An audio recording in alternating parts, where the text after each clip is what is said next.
We're joined now by our correspondent in Brussels, Jack Parrock. Jack, thanks very much for joining us. What can you tell us about what's been happening today? And there's been many things developing on many fronts, but perhaps let's start in Paris. Indeed, so the speech by the French President Francois Hollande, he addressed both the upper and the lower houses of the French Parliament and gave a very emotive speech saying that the European Union countries must come together to protect their external borders to prevent attacks like this happening. His rhetoric following these attacks has been incredibly strong. He said that they are acts of war, and he has responded by dropping bombs through airstrikes on Syrian targets, on Islamic State targets in Syria, in this Islamic State stronghold of Raqqa. So he is pushing for the international community to join him. He wants to take on the Islamic State and wipe it out now, by the sounds of things.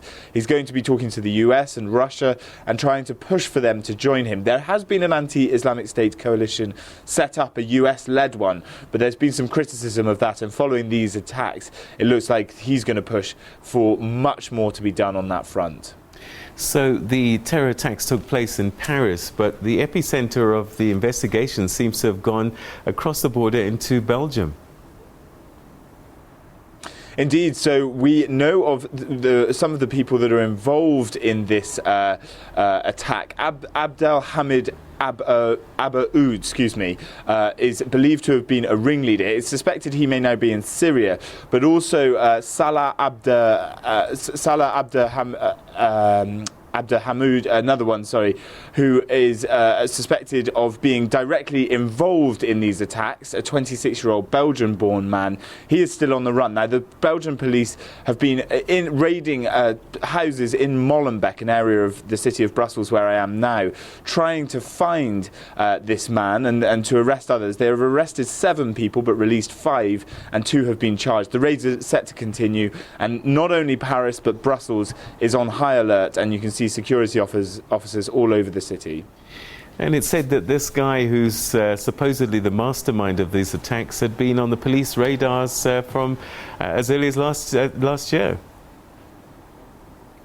Indeed, so Abaoud, who is suspected of masterminding the attacks, has also had links to an attempted shooting on a train between Brussels and Paris a number of months ago. He also was suspected of being connected with a set of shootings at the Jewish Museum here in Brussels, and also there's some suspicion he was linked to Charlie Hebdo, the attacks that happened in Paris back in January. So there will be some real questions about whether these terrorist lists are really doing anything, whether they are scouting out and sorting out the people. Apparently, he has been boasting in Islamic State media that he conducted and orchestrated these attacks right under the nose of the Belgian security forces. So that will be an embarrassment for them if it's proved to be true.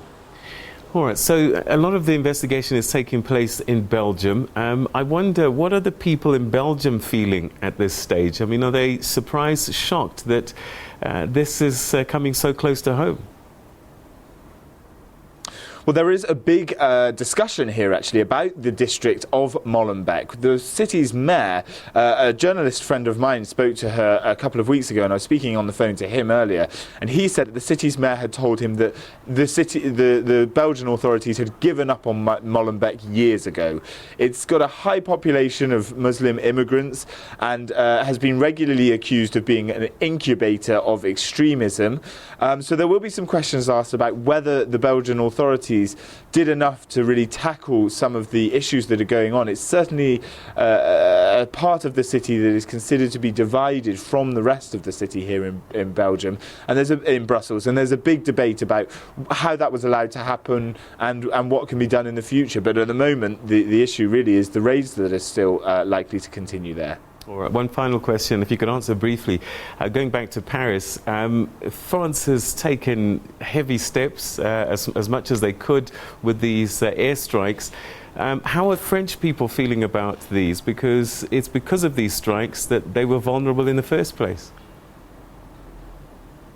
it's a split opinion. Some people are saying we must take on the Islamic State. I only travelled back from Paris this morning, and speaking to people there, they said indeed they should be bombing the Islamic State targets, and other people say this will only proliferate the crisis in the Middle East. It's a completely divided set of opinions and will very much likely continue to be.